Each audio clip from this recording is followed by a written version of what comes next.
약 성경 325면 정도 해당하는 여호수아 6장 1절에서 5절까지 말씀입니다. 여호수아 6장 1절에서 5절까지 말씀 한 절씩 교독하시겠습니다.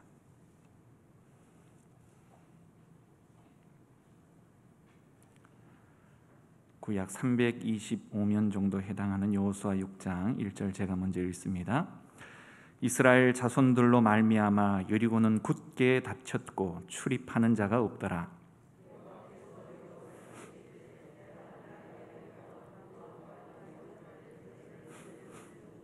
너희 모든 군사는 그 성을 둘러 성 주위를 매일 한 번씩 돌되 엿새 동안을 그리하라.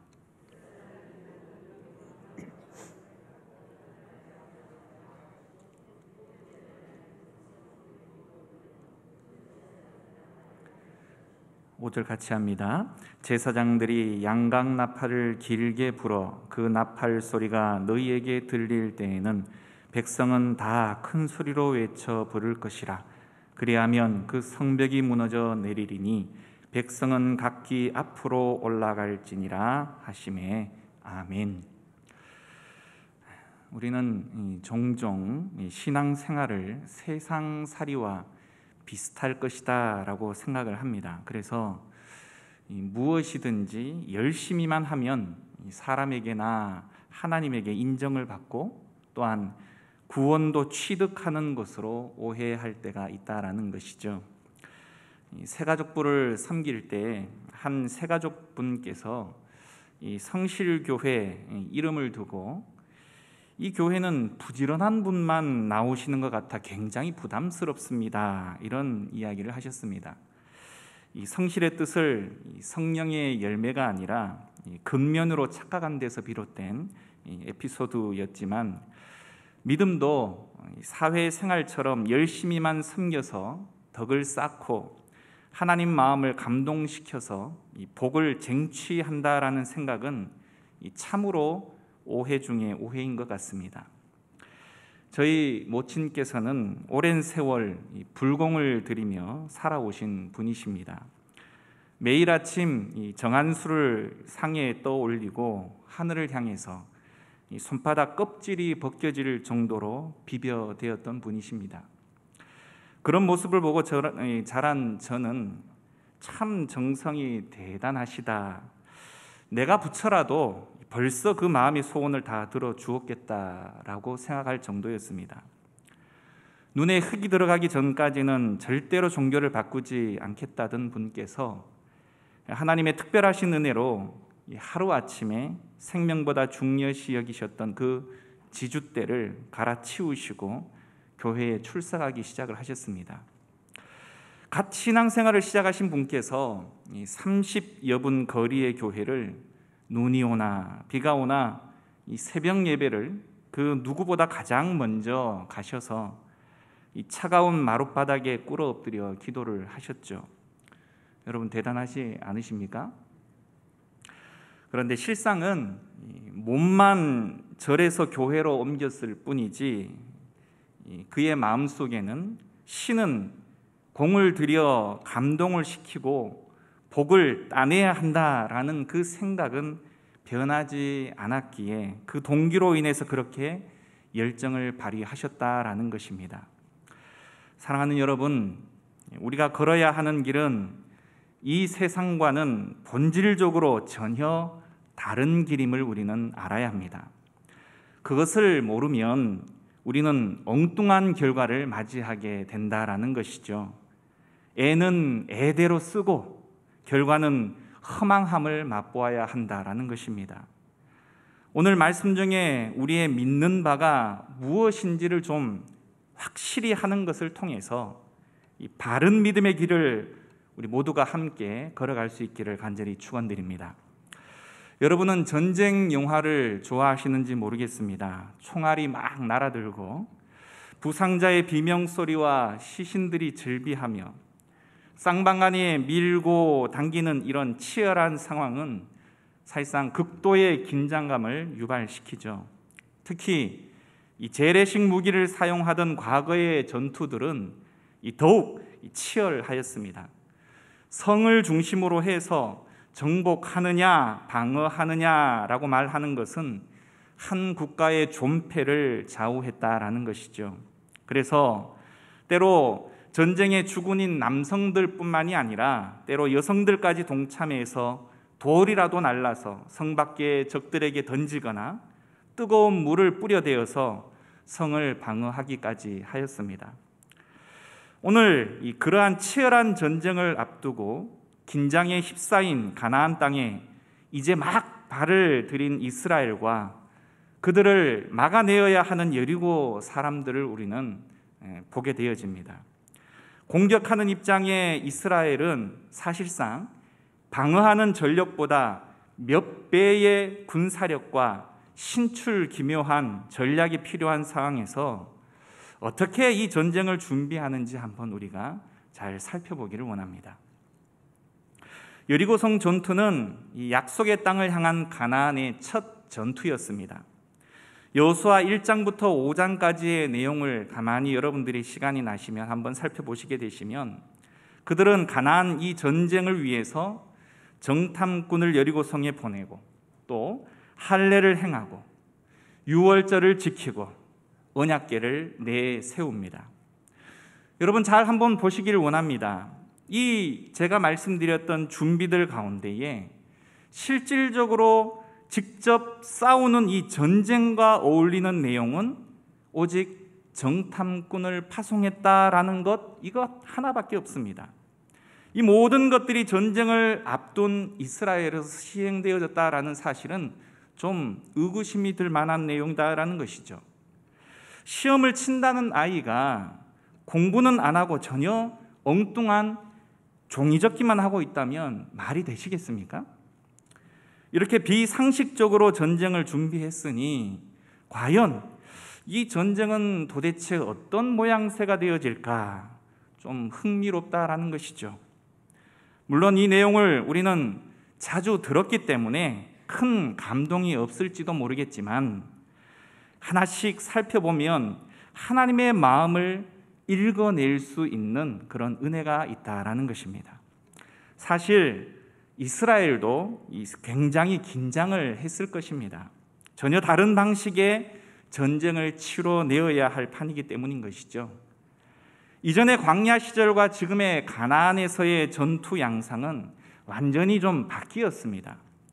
공격해오는 적들을 방어하는 이 전쟁을 했던 광야의 전투가 이제는 성들을 하나씩 점령해 나가는 공격형 전투로 이제 양상이 바뀌게 되는데요. 가나안의 적들이 훨씬 강한데도 이스라엘은 공격적에 서 있다라는 것입니다.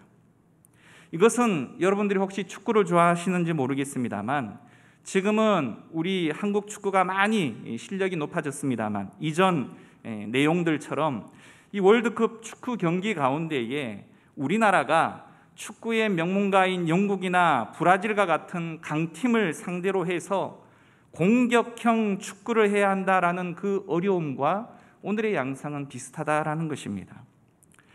여리고는 그 규모에 비해서 매우 비중이 컸는데요. 좋은 샘들을 가진 오아시스 지대인 만큼 일찍부터 개발된 고대 도성이자 전략적 위치상 가나안의 이 방어 거점으로서 군사 요충지입니다. 뿐만 아니라 가나안 중부로 통하는 교통의 요지이기도 하였다라는 것이죠. 따라서 이스라엘은 이 가나안 민족들의 연합을 사전에 차단을 하고 가나안 정복의 주요한 교두보를 확보하기 위해서는 반드시 이 성을 장악할 필요가 있었다라는 것입니다. 이스라엘은 이미 여리고성의 그 명성을 잘 알고 있었고 그 사실 여부를 확인하기 위해서 정탐꾼까지 파견을 하였습니다. 이 성은 가나안 지역에서 가장 오래되었고 서너 시간이면 외곽을 돌 수 있는 대략적으로 서초구의 한 4분의 3 정도의 작은 도시 국가입니다. 매우 큰 성은 아니었지만 수차례의 보수와 재건을 통해서 가나안 성 최고의 규모를 자랑하게 되는데요. 일반적인 작전으로서는 거의 공격이 불가능한 천연 요새였습니다.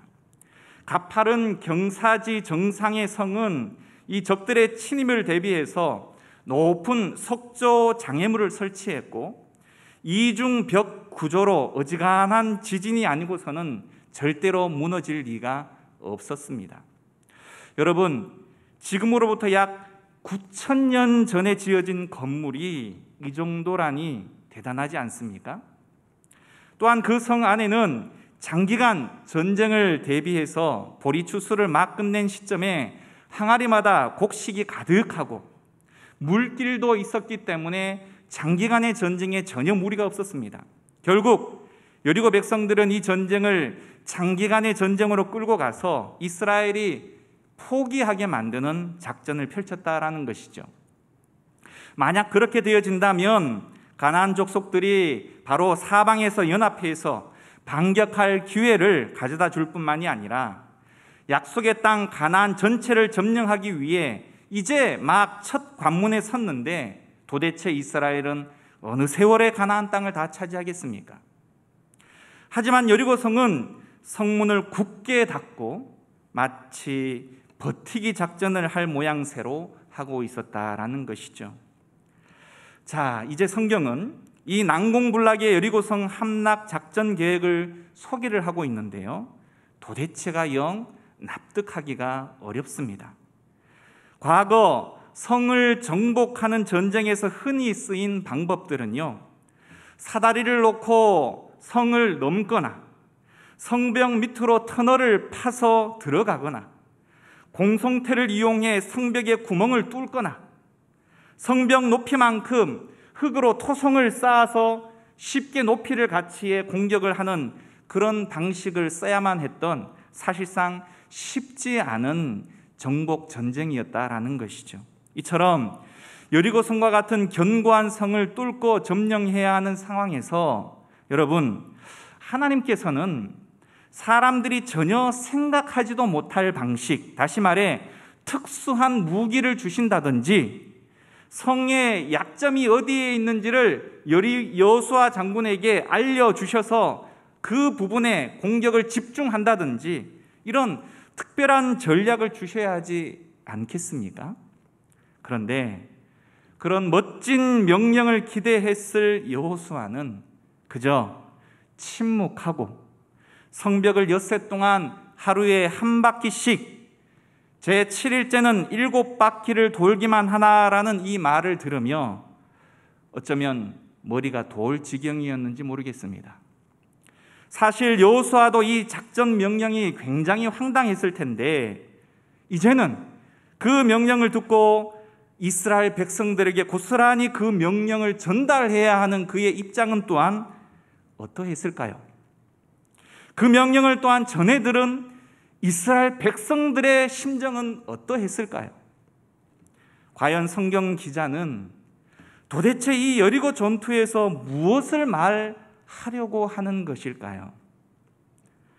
먼저 1절에서는 여리고 성 안의 사람들도 초긴장 상태로 경계태세에 들어간 것을 우리는 잘 알 수가 있습니다. 그리고 2절, 6절, 10절 제가 말씀드린 것처럼 2절에는 이 작전 명령을 여호와께서 말씀을 여호수아에게 하시고, 6절에 가면 여호수아가 들은 명령을 제사장들에게 지시하고, 10절에는 또 여호수아가 백성들에게 이르고. 여러분, 가만히 한번 보시길 바랍니다. 사실 우리가 기대하는 것은 이 전쟁이 어떻게 진행되는지가 굉장히 궁금한데, 성경은 지리멸렬하게 명령과 전달을 장황하게 서술만 하고 있습니다. 액션이 전혀 없습니다. 말만 무성하다라는 것이죠. 전쟁의 과정 또한 그저 빙빙 성 주변만 돌 뿐입니다. 여러분, 잘 보시면 6장에 있어서 성벽이 무너진 것에 대한 보고는 단 한 절, 6장 20절밖에 없습니다. 그러면 이 쌍방간의 전쟁의 과정이나 결과보다 준비 과정이 이렇게 장황하게 묘사되어 있는 이유가 무엇이냐라는 것이죠. 성경은 하나님이 말씀하시고 그 내용을 여호수아가 듣고 다시 제사장들과 백성들에게 전했고 들은 내용대로 백성들이 순종했다라는 것을 강조하고 있습니다. 다시 말해 백성들이 들은 말씀대로 그대로 순종했더니 결과는 단 한 절만 필요했다는 거예요. 그 결과는 이미 예견된 결과였다는 것입니다. 순종만 하면 어떻게 된다고요? 승리한다는 것입니다. 그래서 저자는 승리를 어떻게 했는지, 성벽이 무너지면서 사람들이 어떻게 소리를 질렀는지, 시체들이 어떻게 널브러졌는지 전혀 관심이 없습니다. 무엇 했더니 무너졌다라는 것이죠. 2절을 보면 조건을 걸고 그에 상응하는 보상이 뒤따르는 것이 보통의 상례인데 지금의 장면은 이미 끝난 결과를 이야기하고 있습니다. 먼저 선언을 하시는 것이죠. 주겠다는 것입니다. 그러면서 4절을 보시면 여러분 우연이라고 치기에는 이상할 정도로 반복되어지는 것이 있습니다. 뭘까요? 4절 안에 숫자 7이 반복되어 나타납니다. 숫자 7이 여러분 이 4절 한 절 안에만 몇 번 나오죠? 제가 어려운 질문을 드렸네요. 4번이나 나옵니다. 다른 형태로 나오기는 하지만 4번씩이나 한 절 안에 숫자 7을 소개하고 있습니다. 하나님의 숫자라고 말하는 분명한 명시는 성경의 그 어느 곳에도 7에 대한 내용들을 밝히고 있지는 않지만 하나님의 특별한 목적을 나타내는 데 쓰인다라는 것은 틀림이 없죠. 다시 말해 이 전쟁은 하나님의 전쟁이라는 것을 저자는 의도적으로 나타내고 있는 부분입니다. 따라서 이 전쟁은 처음 준비부터가 이 상식적이고 일반적인 전쟁과는 다른 것이고 다시 말해 여호와의 전쟁이자 영적인 전쟁이다라는 것을 독자에게 은근히 보여주고 있다는 것이죠. 3절부터 5절을 통해서 이미 전쟁의 그 시나리오는 전부 다 나와 있습니다. 이렇게 해 그냥 나만 따라와 이게 아니죠. 하나님은 약속했고 그 약속대로 이행하셔서 이스라엘에게 승리를 안겨주는 것이고 이스라엘은 명령대로 그대로 순종하는 것입니다. 어느 것 하나 이것 하나 정도는 우리 마음대로 이게 없다는 것입니다.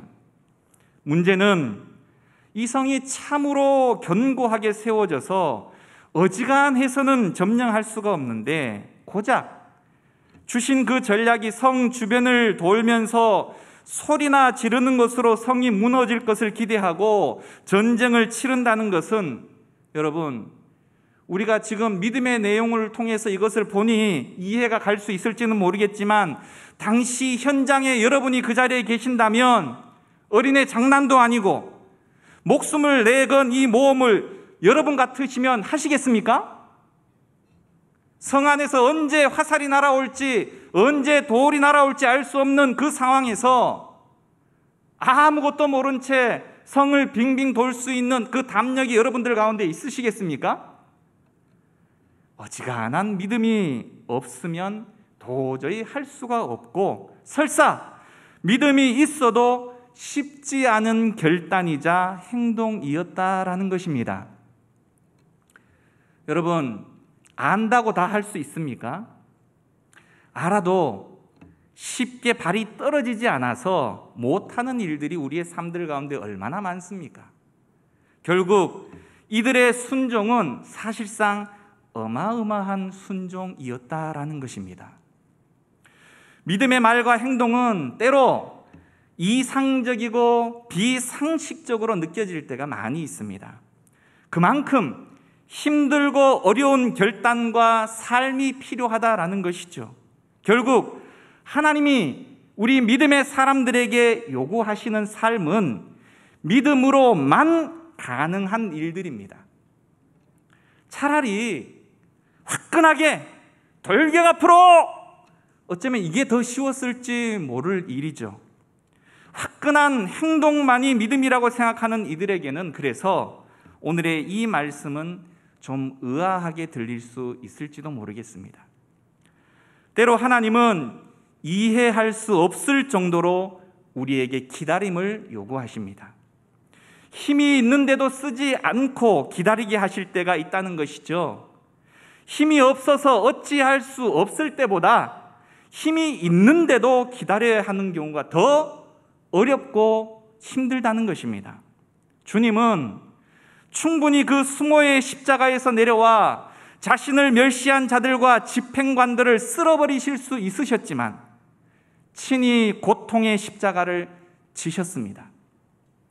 네가 만약 하나님의 아들이어든 십자가에서 내려와 보라, 조롱을 받으셨지만 묵묵히 그 십자가를 지셨다는 것이죠.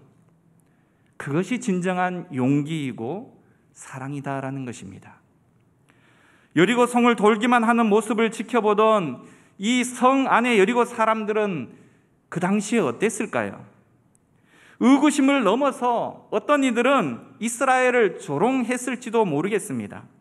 하루 이틀도 아니고 밤에 야습으로 공격을 하는 것도 아니고 그저 성벽만 도는 그들을 보면서 사실상 두려움도 있었겠지만 그들을 향해 조롱도 하였을 것입니다. 우리가 말씀을 듣고 인내로 순종을 할 때 세상은 잘 참는다 이렇게 박수 쳐주지 않는다는 것이죠. 그럴지라도 우리 믿음의 사람들은 그 모든 순간들을 견뎌내야 한다는 것입니다. 힘이 없어서가 아니라 하나님의 더 큰 약속을 신뢰하기 때문이다라는 것입니다. 여리고 성은 여러분이 다 잘 아시다시피 조금씩 서서히 무너지지 않았습니다. 사날 이후에 벽에 금이 좀 가고 벽돌도 좀 몇 개가 좀 빠지고 이랬다면 이스라엘 백성들이 신이 나서 훨씬 순종하기가 더 쉬웠지 않았을까요? 하지만 너무나 야속하게도 마지막 날까지 돌 하나 꿈쩍하지 않았고 작은 조짐 하나 발견되지 않았다는 것입니다. 인내라고 말하는 것은 이런 것입니다. 눈에 보이는 증거가 좀처럼 없어도 마지막까지 견디는 것, 하나님의 완전한 시간이 이르기 전에는 전혀 기적이 보이지 않는 것입니다. 우리의 성급함이 도리어 하나님의 이 일을 망칠 때가 얼마나 많이 있습니까? 하나님의 방법은 인간적인 방법이나 시간에 의한 것이 아니라 철저하게 그분만의 방법과 시간에 의해서 이루어진다는 것이죠. 당장 어떤 조짐도 없는 상황에서도 매일매일 정한 그 믿음의 걸음을 한 발짝씩 걷는 것이 온전한 우리의 순종의 모습이다라는 것입니다. 우리 인생에 있어서 정복해야 할 여리고성은 많아도 너무 많습니다. 일상의 6날의 시간, 침묵하며 걸어내어야 할 날들, 사실상 내가 칼을 들고 뛰어나가는 것이 아니라 알 수 없는 7째 날에 이르기까지 그 마지막까지 죽기까지 순종하는 것은 참으로 어렵습니다.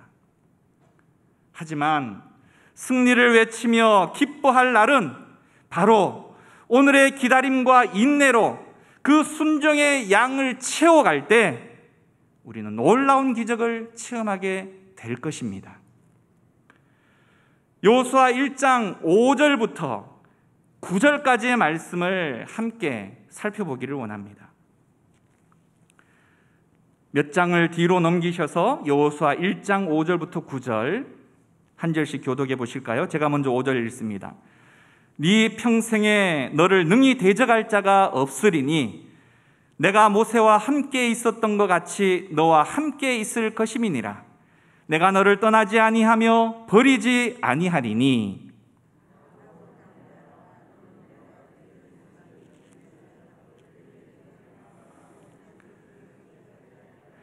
오직 강하고 극히 담대하여 나의 종 모세가 네게 명령한 그 율법을 다 지켜 행하고 우로나 좌로나 치우치지 말라. 그리하면 어디로 가든지 형통하리니.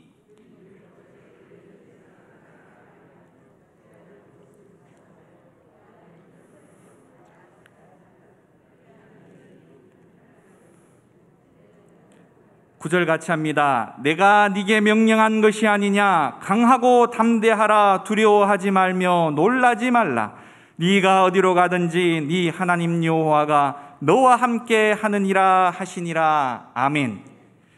여호와가 여호수아서가 시작되어지는 그 시점, 다시 말해 위대한 영도자 모세의 뒤를 이은 여호수아에게 약속한 말씀에 대한 현실판 결과물이 바로 여리고성 전투라는 것입니다. 다시 말해 순종하면 승리하고 불순종하면 패하게 된다라는 진리를 가르쳐주기 위한 교육의 장이었다는 것입니다. 그런 의미에서 이 여리고 전투는 사실상 어마어마한 전쟁 장면을 기대했다면 적지 않은 실망과 지루함을 느끼게 될지도 모르겠지만 하나님의 관점으로 살피다 보면 놀라운 진리와 은혜를 발견하게 된다라는 것이죠. 여호수아는 모세의 수하에서 많은 전쟁 경험이 있었기 때문에 자기 나름의 전략이 있지 않았겠습니까? 전쟁의 방법이 있지 않았겠습니까? 하지만 그 또한 시키는 대로만 했습니다. 특히 오늘의 이 10절을 보면 6장 10절을 보면 하나님께서는 침묵을 이스라엘 백성들에게 요구하십니다.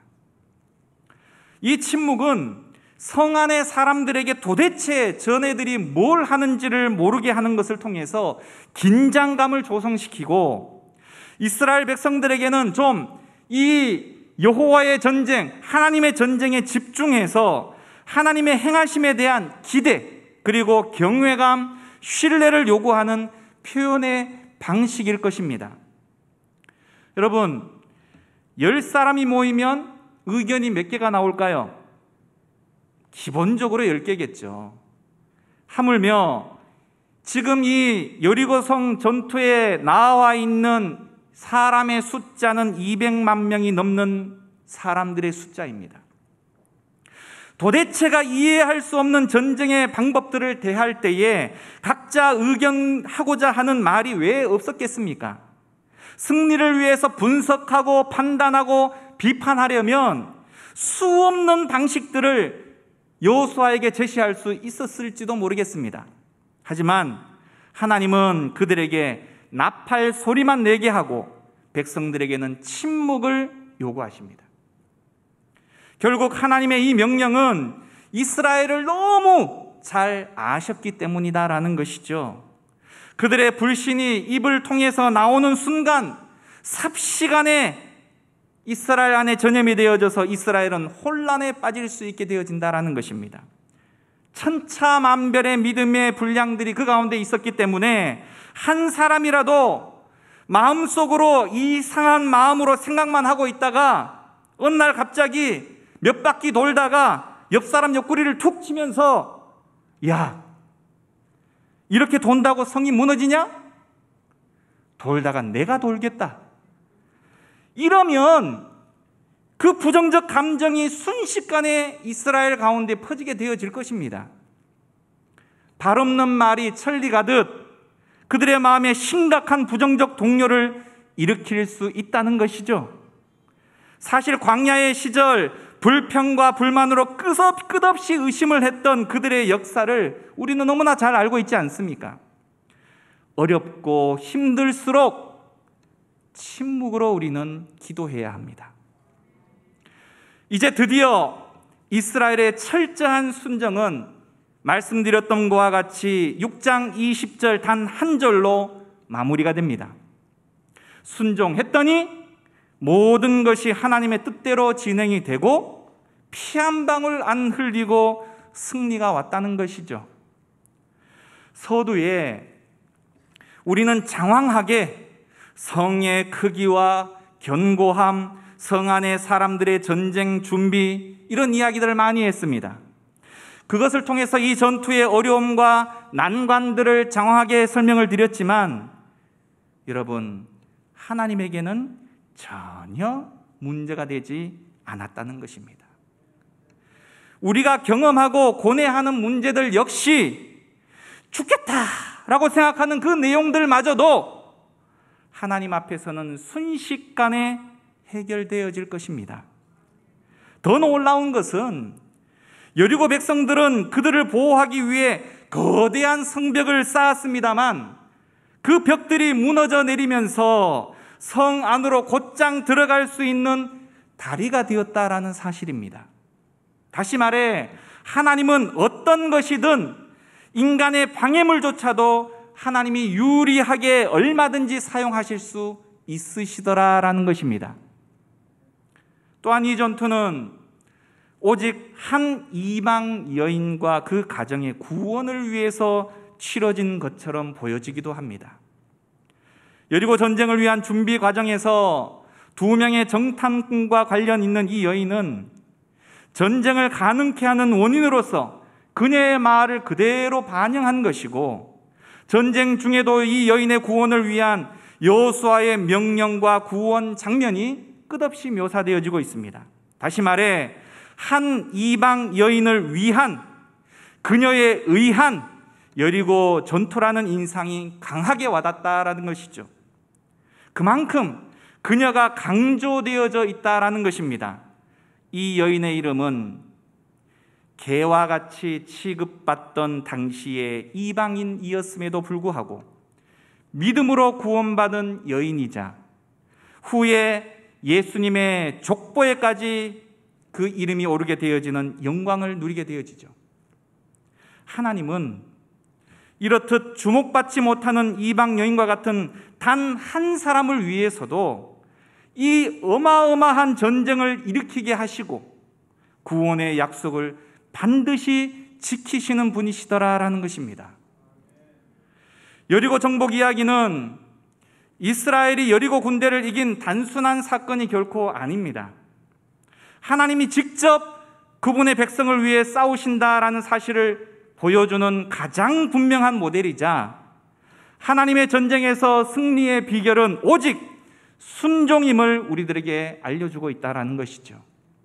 그런데 여러분, 우리의 삶 가운데에서는 왜 여리고 성이 무너지지 않을까요? 어떠십니까? 나의 여리고 성은 계속해서 무너지고 있습니까? 그 이유는 그렇게 우리가 순종하지 못하기 때문입니다. 100% 순종하지 않는다는 것이죠.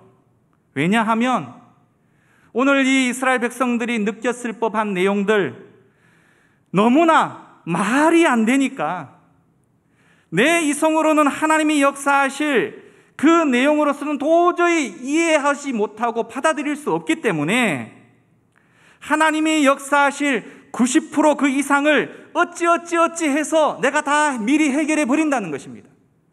그리고 적당히 해결되지 않아도 마음이 크게 상하지 않을 범위 내에서 조금 문을 열고 믿어보는 것입니다. 그래서 100%의 규정은 우리 삶에 잘 일어나지 않습니다. 우리는 하나님이 행하실 여유와 공간을 반드시 내어드려야만 합니다. 기적은 지금도 일어납니다. 이러한 순종이 있다면 기적은 지금도 일어난다는 것이죠. 하지만 우리는 그 순종을 너무 골라서만 하고 있다는 것입니다. 할 수 있는 것만, 안전한 것만 순종하고 있다는 것이죠. 우리의 삶 가운데 난공불락의 여리고성과 같은 문제들 앞에 신앙인으로서 우리는 어떤 태도와 자세를 취해야 할까요? 여리고성 전투를 통해 하나님은 진정한 적이라고 말하는 것은 여리고성 사람들이나 여리고성의 그 견고함이 아니라 바로 이스라엘 백성들 그 자신의 믿음과 대면해 보라는 것입니다. 하나님은 여리고 성을 무너뜨리기 위해서 온 힘을 다 쏟으신 것이 아니라 사실상 이스라엘 백성들의 지금까지의 그 견고한 불신과 불신앙을 무너뜨리시길 원했다라는 사실이죠. 우리 안에 여리고 성은 무엇입니까? 분노와 상처, 열등감, 죄책감, 미래에 대한 두려움과 불안, 그 앞에서 당당히 맞서지를 못하고 그저 도망만 하려고 있지는 않느냐라는 것이죠. 알면서도 어쩔 줄 몰라 하거나 방치해 두었던 우리의 여리고성을 무너뜨리지 못한다면 우리는 결코 그 다음의 믿음의 장을 열 수도 없고 전진하지도 못하고 끝없이 반복되이 그 자리로 돌아올 수밖에 없습니다. 우리의 싸움은 혈과 육에 대한 싸움이 아니라고 했습니다. 그리고 또한 결코 혼자 싸우는 싸움이 아니라는 것입니다. 온전한 순종을 통해서 99%가 아니라 100%의 보장된 승리의 싸움을 싸우는 것이 우리의 싸움입니다. 무엇보다 그 싸움은 하나님께서 이끄시는 전투다라는 사실이죠. 우리의 길은 그래서 세상 여느 사람들과 전혀 다른 삶이다라는 것입니다. 다른 방식을 사용해야 하고 다른 목표를 향하고 있다라는 사실입니다. 오늘 함께 기도했으면 하는 것은 오늘의 이 말씀을 가만히 묵상하시면서 우리의 지금까지의 신앙을 한번 돌아보기를 원합니다. 우리 삶에 기적은 있는가? 나의 삶의 기적은 과연 언제였던가? 없다면 그 순종의 순도는 과연 100%였는가? 하나님의 거룩함이 내 안에 있는가? 이 부분에 대해서 철저히 우리를 돌아보아야 할 것입니다. 없다면 이 시간 가슴을 찢는 통회의 마음으로 하나님 앞에 회개해야 하지 않겠습니까? 이 시간 그 결단의 기도를 함께 드리시길 원합니다. 기도하겠습니다. 하나님 아버지,